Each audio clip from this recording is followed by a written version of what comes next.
Hello and welcome to your astrological vibrations for Thursday, March 10th, 2016 by Gaia Blooming. I am Mimi and our energy mantra for today is God Universe nurtures me into radiant expansion. And we're building to and got some interesting energy today. We have the sun building to a connection with Chiron, and Mercury building to a connection with Neptune, all in the sign of Pisces. So we're Pisces strong today, big Pisces lessons. And the moon in Aries, while it wants to be go, go, go, go, go, I feel like as it is working with this Neptune energy, the go is flow. It's all about finding your flow and your go. I am Dr. Seuss today, and I will be rhyming this whole astrological energetic report. Anyways, so the moon in Aries, not making any connections early in the day. Slow start to the day. The moon is then going to connect to Saturn in Sagittarius, and I love this. It's at 16 degrees. That's a 7. That's that Neptune energy. So Saturn always reminds us to check out how we are showing up. How are we showing up and working into this expansion? I feel like the universe is giving us today energies to help heal us with the sun connecting to Chiron. So these energies that are coming up, whether it feels like fire or whether it feels like water, whether it feels like it's burning you into healing or whether it feels like it's helping you flow into your healing, how are you showing up for what's showing up for you? How are you responding to what's showing up for you? The moon in Aries will tell you how to take action in this energy, but first you have to decide to show up. The moon is then going to square Pluto. And this energy was so interesting. What came through with this is that, as you're expanding, we suddenly feel like the universe within us, and we suddenly are like, yes, I feel so big. I feel like omnipotent. That's a rare feeling for me, but I have that feeling. I get that. I understand my infinite soul nature. And then Pluto comes and is like, boop, and suddenly you feel small again. This is part of that expansion process, is recognizing the polarity, how gigantic your nature is, and yet how small, how you're a grain of sand, and you're a gigantic constellation. You're a gigantic, supernova energy that you have within you. And Pluto can bring out both of those things. And again, you have to show up for the part of yourself that is so gigantic, your supernova self. And you have to show up for the grain of sand, the eyelash, the atom energy that you are. And if you can show up for both of those parts, again, doesn't matter how big or small you are, you're going to be in constant expansion mode. The moon is then going to meet up with Uranus. And this is all leading up to the Pisces connections. Moon is going to conjunct Uranus, helping us fall into the humbleness of how big, how small we are, and into the liberation of recognizing both parts of ourselves. So then, Sun conjunct Chiron, Mercury conjunct Neptune. Sun conjunct Chiron's 21 degrees. Your healing is coming through your openness, through your ability to expand.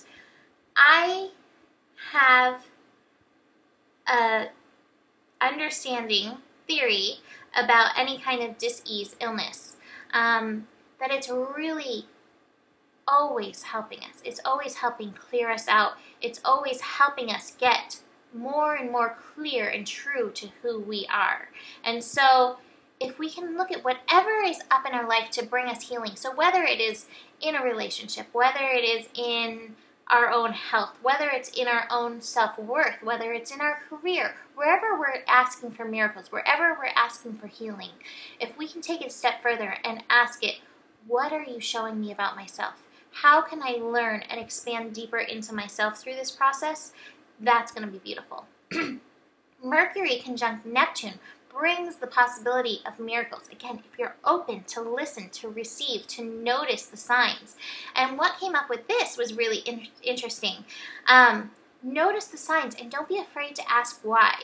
The innocence in us, the inner child energy within us, is always willing to not know, but always willing to ask why, and then let the universe show. But why? Why this? Show me, universe. Expand this. Unfold this for me. So allow yourself to ask why. Allow yourself to not need to know the answers, because the answers are always so much bigger than you can ever understand. But ask why. Ask why, and if you have any questions in your life with this connection between Mercury and Neptune, that's going to bring beautiful dream energy into this level, this consciousness, subconsciousness. So really ask why before you go to sleep, and just see what comes about from there. Let's see. I'm going to go into the cards first before the Rumi, although the Rumi is so perfect in all this. So the first card, Innocence. Reclaiming the Buddha nature, reclaiming the inner child, reclaiming the macro and microcosm, the big and the small, the all that is, the connection, the oneness that we all are. This is so Pisces. This reading is so Pisces. But this card is also so Pisces in that way, where we see ourselves and the other in the reflection. So we're getting into that. And through that, we recognize source within us. And we honor the guidance from within, from without. We see all these places that this energy is coming and where it's flowing us to. And with that, I feel like this was such an esoteric reading, but it's what came through. That, I'm going to read the question from Rumi to get us into the oneness. One dervish to another, what was your vision of God's presence? I haven't seen anything, but for the sake of conversation, I'll tell you a story. God's presence is there in front of me, a fire on the left, a lovely stream on the right. One group walks towards the fire, into the fire, another toward the sweet flowing water. No one knows which are blessed and which are not. Whoever walks into the fire appears suddenly in the stream. A head goes under the water surface. The head pokes out of the fire. Most people guard against going into the fire and end up in it. Those who love the water of pleasure make it their devotion and are cheated with this reversal. The trickery goes forward or further. The voice of the fire tells the truth, saying, I am not fire. I am fountainhead. Come into me. I don't mind the sparks. If you are a friend of God, fire is your water. You should wish to have 100,000 sets of moth wings so you could burn them away, one set a night. The moth sees a fire and goes into the fire. You should see fire and go toward the light. Fire is what of God is world-consuming. Water, world-protecting. Somehow each gives the appearance of the other. To these eyes you have now, what looks like water burns, and what looks like fire is great relief to be on the inside. The fire and the water themselves, accidental and done with mirrors. So that is the Rumi for today. Hopefully that makes sense of this whole reading. With that, have a beautiful day. Book a reading if you'd like to go a little deeper, and I will see you tomorrow. Namaste.